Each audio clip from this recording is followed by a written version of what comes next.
Kami akan hadir seorang perempuan yang mengaku menggunakan ilmu penglaris. Malam hari ini kami akan hadirkan dengan nama samaran. Kami persilakan Vita.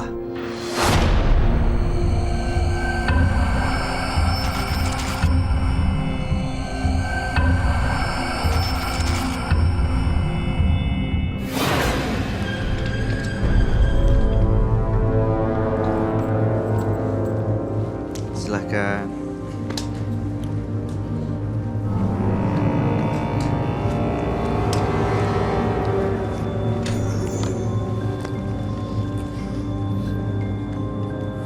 Vita, betul ya? Iya, Boleh diceritakan pekerjaan Anda saat ini? aku berjualan. Jualan apa? Jualan mie, semacam mie dan nasi goreng seperti itu. Nasi goreng. Ah, Oke. Bener Anda punya ilmu penglaris? ya, Seperti Benar. apa ilmu penglarisnya, Mak? dia berbentuk batu gitu. Di dalamnya itu ada jin berbentuk seperti monyet. Apa dampaknya, apa efeknya setelah punya jimat ini bagi jualan Anda atau usaha Anda? Makin rame, makin laris, Terbukti. terbukti. Dapat jimat itu dari mana ya? Dikasih Dari orang? teman. Dikasih? Aku sebenarnya pertama mencoba untuk gimana caranya usahaku ini biar nambah rame. Dan aku nanya-nanya. Teman aku kan punya ilmu seperti yang kayak gitulah. Nah, akhirnya dia ngasih aku jimat batu kayak gitu. Aku suruh coba, Oke. Jadi dikasih ya? dikasih. Tujuan Anda untuk datang ke sini? Untuk menghilangkan si jin itu, aku ingin kembali ke jalan yang benar. Oke. Baik. Mudah-mudahan tujuan Anda bisa tercapai pada malam hari ini. Iya. Dan sebaiknya Anda ceritakan semuanya selengkap-lengkapnya dan sejujur-jujurnya kepada teman kami. Dia adalah seorang indigo. Kami persilahkan Roy Kiyoshi. Sebelumnya, tim Mata Batin sudah memberikan tanggal lahir dan nomor rumah partisipan kepada Roy Kiyoshi. Dengan mata batinnya, Roy akan membaca berdasarkan angka yang kami berikan. Vita tinggal di rumah bernomor 108. Dia terlahir pada tanggal 7 Mei 99. Saya melihat ada ritual yang dilakukan Vita. Ritual itu telah memanggil sosok gaib yang meminta imbalan. Karena Vita selama ini telah dibantu olehnya, oleh sosok jin. Di tubuh Vita saya melihat rangkaian-rangkaian tulang belulang dan berupa mayat busuk hadir di sini. Pakaian compang-camping, usus terburai. Saya mencium hawa amis dan darah di Vita. Saya akan pecahkan teka-teki misteri ini pada malam hari ini untuk Vita.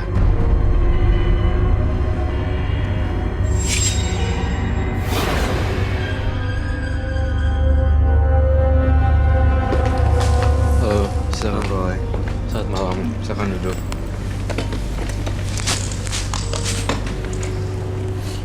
Baiklah, nama Vita. Iya, Tanggal lahir 7 bulan 5 99. iya, Nomor rumah 108. ya. Vita usahanya adalah menjual makanan, nasi Makanan, goreng. nasi goreng, mie, kue tiaw. Ini juga Iya. punya ilmu penglaris Iya. dan suka melakukan ritual menyembah siluman berbentuk monyet. Saat ini mau melepaskan semua makhluk-makhluk itu karena takut dan khawatir anaknya nanti kenapa-napa. Iya, Betul ya? iya. Oke. Seperti itu ya. Saya lihat di sini kok, apakah kamu membawa sesuatu barang atau apakah itu? Ada, Oh iya? ya. Saya boleh minta sarung tangan di sini? Ini apa ya? Semacam batu Batu yang tadi kamu bilang dikasih dari teman dan diritualkan itu, Iya. boleh dibuka?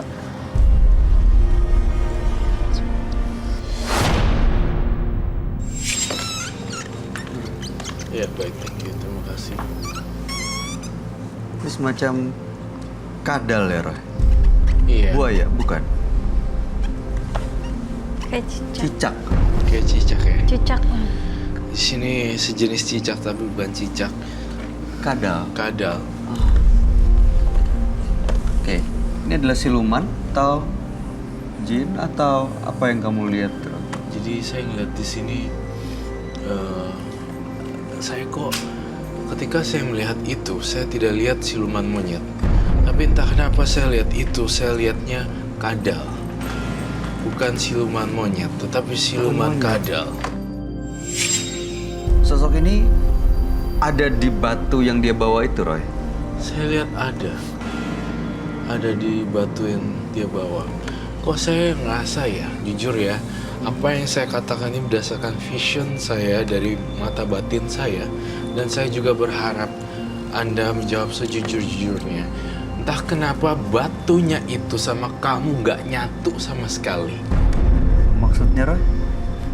Jadi batunya yang kamu pegang tidak ada chemistry-nya sama kamu. Jadi saya merasa dia itu kayak hewan peliharaan, tapi berupa batu, tapi nggak menurut sama majikannya, nggak ngerasa ada faedahnya juga. Itu sih yang saya baca. Apakah betul? Kamu tidak pernah ngajak ngomong, kamu nggak pernah iniin dia, mandiin dan segala macam. Kalau untuk ngajak ngomong sih aku jarang ya, tapi kalau untuk buat ritualin setiap Jumat Seperti Kliwon, apa ritualnya? motong ayam hitam.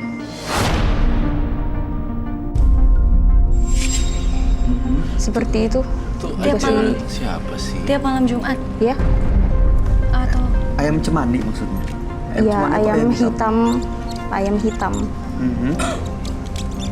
Oke, ayam hitam biasa. Diapain? Dipotong? dipotong, darahnya kan kita ini masuk terus kita mandiin air kembang gitu. sama darahnya. Kok ngeri banget ya? Oke. Setelah kamu melakukan ritual, apa yang kamu rasakan? Aku sih Bisa langsung manggil makhluk-makhluk itu, siluman itu? enggak. Pernah berkomunikasi dan berinteraksi? Belum. Berkomunikasi dan berinteraksi belum. Palingan Jadi sebenarnya ritual yang dilakukan jangan-jangan ya betul kata Roy, nggak ada chemistry, nggak ada faedahnya, nggak ada faedahnya. gunanya gitu. Justru itu ditanya pernah lihat belum, ditanya gimana rasanya juga belum pernah ngerasain gimana. Kayak ngerasain justru batu itu kayak punya kehidupan sendiri, tapi kalau di tangan orang yang salah juga. Jadi akibatnya ya, jadi dia nggak tahu sebenarnya ini buat apa ya, dan ini kok nggak bisa ngobrol. Dan you know what, tadi saya nanya gini, kamu pernah ajak ngobrol gak? Kalau jarang ajak ngobrol sih jarang ya, itu kan jarang, bahkan tidak pernah sebenarnya. Dan saya ngelihat batu itu asing banget di tubuh kamu sebenarnya, tidak menyatu secara apa ya, chemistry-nya nggak dapet, secara energi nggak dapet, Nggak nyambung nggak energinya. nyambung. Nah ini makhluk ini gimana? Makhluk Roy? ini mendiami itu, tetapi sebenarnya itu yang mendiami batu itu. Berarti dia liar kemana gitu? Iya, bahkan dia nggak tahu sebenarnya yang isinya bukan monyet, tapi malah ginian. Tapi ini sebenarnya jahat nggak sih kok? Sebenarnya jahat atau tidak, ini sih bersifat netral, tapi suka menampakkan dirinya tiba-tiba. Kamu pernah masuk diganggu ini juga kalau lagi mandi tiba-tiba muncul? sering sih. Hah? Sering. Sering. Gimana ceritanya maksudnya? Kayak ada binatang gitu Kayak ya? ada muncul? tiba-tiba muncul gitu di tembok. Ya, Kamu nggak pernah curiga itu makhluk-makhluk atau enggak, jin karena gitu? aku orangnya nggak terlalu peka dengan hal-hal yang gitu. Oke, Kalau aku mungkin udah disiram atau gimana takut ya. iya. Itu dia. Nah tadi kamu bilang punya jimat-jimat ini untuk buat usaha kamu jadi laris gitu. Iya. Itu bener Roy? dengan makhluk ini? Usaha laris atau tidaknya kebetulan bintang keberuntungannya lagi besar di dia. Tapi kebetulan juga sedang memegang batu ini. Jadi seolah-olah karena batu ini dia jadi banyak customer atau klien. Coba kalau batunya dicabut, saya yakin dia masih banyak yang mau. Nggak ada hubungannya ya, nasi nggak ada gorengnya. pengaruhnya dengan pelanggannya dia gitu. Betul sekali, nggak ada ngaruhnya. Coba kalau misalnya kita kasih tantangan batunya hancur dan saya ngerasa nasi gorengnya, kue tiaunya itu tetap masih laku-laku aja. Karena entah kenapa ya, ini kayak kita punya gadget device sama kita kan selalu kontak dengan gadget dan satu devices. Kamu tuh nggak tahu cara pakainya, kemudian nggak pernah dipakai dan nggak tahu ini apaan sebenarnya. Cuma punya aja gitu. Oke. Itu kayak kita punya gadget tapi gua gaptek nih gimana ya? Nggak bisa Gua taruh dipakai. aja. Kamu kebayang nggak sih gambarannya? Tapi pertanyaan Itu saya, aja Roy, sih, makhluk ini Iya. membahayakan partisipan kita nggak? Sedikit membahayakan partisipan kita karena dia datang di menembus mata batin membongkar semuanya sebenarnya. Tetapi balik lagi dan baik lagi bahwa ini tidak ada chemistry-nya, seharusnya sih tidak apa-apa. Artinya dia tidak nyaman saat ini. Ceritanya membuat dia terpojok gitu. Padahal kita tidak membuat terpojok. Itu yang saya rasakan.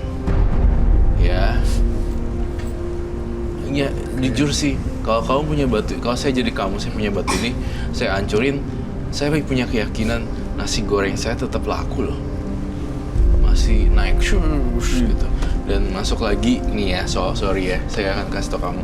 Dan masuk lagi, kamu masuk ke yang ojek online untuk nganterin makanan kayak atau apa, masukin di situ dan segala macam.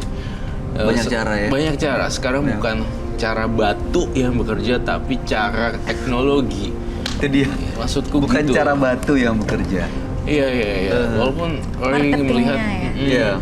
walaupun memang Wednesday kemarin episode yang lalu banyak sekali ya yang masih seperti itu memang ada, tetapi untuk pengelarisan kita juga bisa melakukan promo, melakukan apapun dengan gadget. Setiap orang sebentar-bentar lihat gadget di salah satu Instagram sosial media.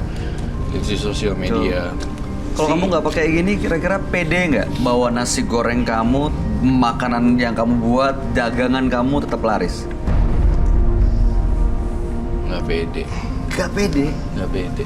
Karena udah terlanjur pakai sekali, susah untuk ngelepasinnya. Ya itulah ciri-ciri orang yang nggak percaya diri, jadinya gitu. Mungkin jadi suges ya. Jadi sugesti. Padahal nggak ada pengaruhnya apa-apa. Iya, karena dua device yang berbeda gitu. Jadi satunya orang, satunya gadget, tapi nggak bisa cara pakainya. Sebelum kamu pakai ini, kondisinya seperti apa? Laris kah atau sepi justru? Ya nggak terlalu rame sih. Begitu pakai ini, batu ini disimpan, diritualkan, rame? Rame. Sedikit-sedikit mulai orang datang. Kalau batu itu saya ambil. Gimana? Boleh? Nggak apa-apa? Boleh. Nanti dagangannya nggak laku loh.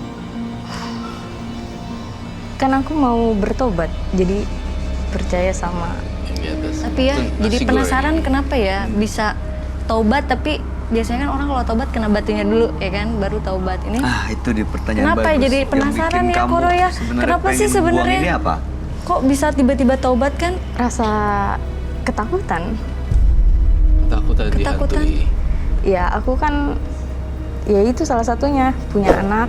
Aku juga takut nanti kedepannya kalau makin berlanjut akan ada imbasnya yang lebih dalam. Oh jadi sebenarnya pikirannya sudah mulai kayak was-was gitu ya, mungkin perasaannya kan. Ada kejadian kah? Atau ada tanda-tanda kah? Atau ada yang bisikin Anda, kamu nanti anaknya begini, begitu? Kalau untuk kejadian sih belum ya. Palingan aku sering dimimpiin. Apa mimpinya? Mimpinya tuh banyak kayak makhluk-makhluk yang nggak jelas gitu deh. Kelabang. Banyak. Kelabang gitu. Terus banyak ditemuin sama binatang-binatang yang kecil gitu. Kayak Yaitu kecoa, cacing, Ini ada. kelabang. Oh, berarti perasaannya peka ya. Itu sering datang di mimpi kamu? Kalau untuk itu sih palingan bisa 4 dalam seminggu itu bisa 4 kali mimpi kayak gitu aku.